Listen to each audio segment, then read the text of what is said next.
Okay, so we're here on the Jimmy Dore Show talking about the CPAC made some speeches today. We're recording this on Thursday, March 5th. And so here's Donald Trump made a speech at the CPAC. Donald Trump, they still invite Donald Trump. Donald Trump got invited to CPAC to give a speech. And first of all, he kind of lets the cat out of the bag a little bit about why Republicans really don't want comprehensive immigration reform. Ready? Here's the real reason he slips. Ready? Have to do what's right. It's not about the votes necessarily. But of those 11 million potential voters, which will go to 30 million in a not too long future, you will not get any of those votes no matter what you do, no matter how nice you are, no matter how soft you are, no matter how many times you say, rip down the fence and let everybody in. You're not going to get the votes.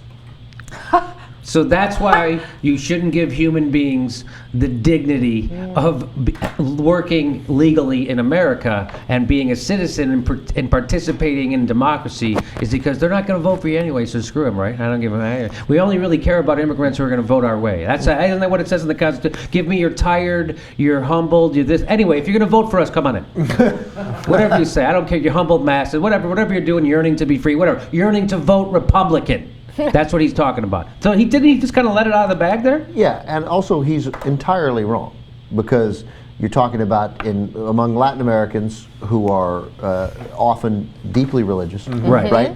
And come with again this risking their lives to make a better life here, come with a very typically immigrant work ethic.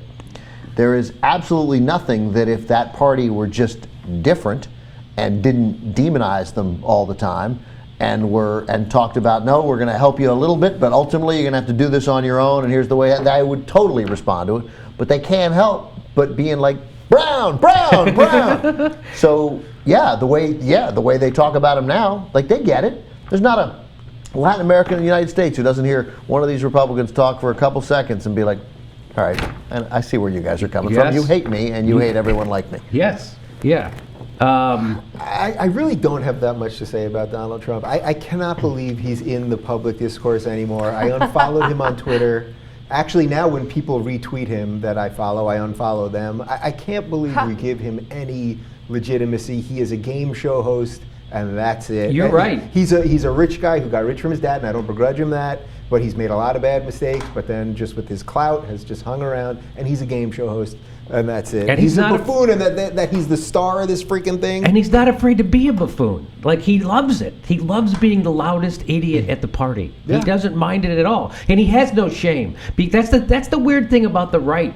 And I know I hate to talk like that, because people will go, oh, you could just say the same thing about the left. You can't say. They have no shame. Since Barack Obama was elected, their whole thing has been just making up stuff. Right? And just saying horrible things. So he let the cat out of the bag, but here he goes. Let's play the next clip. Here he goes. He gets back on track. This is the phony reason why they tell you they don't want Mexicans coming here. Ready?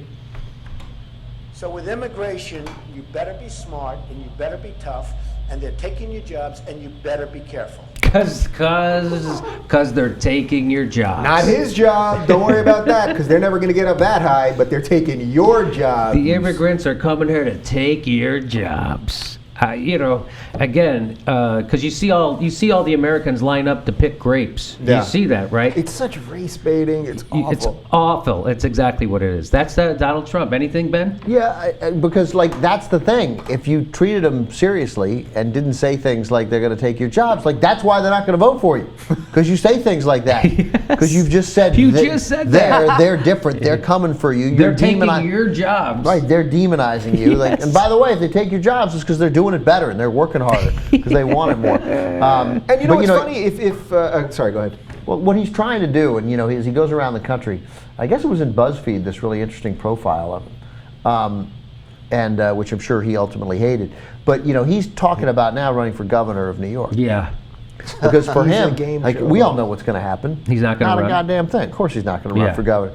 He just knows, I guess, and maybe the only sign of any brains, that he needs to at least keep open that possibility. At some point, you would imagine that every serious reporter is going to be like, hey man, you know what? I stopped covering Lyndon LaRouche. Yeah. And maybe we stopped covering this guy. Or run. Run and He's let's not see. gonna- But here's what would happen. He'd lose. Yes, he would lose. But he would have to disclose things. That's Right, why he that's doesn't right. really want to run. He would Yeah. disclose that he's not really as rich as he says he is. He'd also have to govern. And he'd have to govern. Which is the worst. That How is would he the have time worst. to tweet?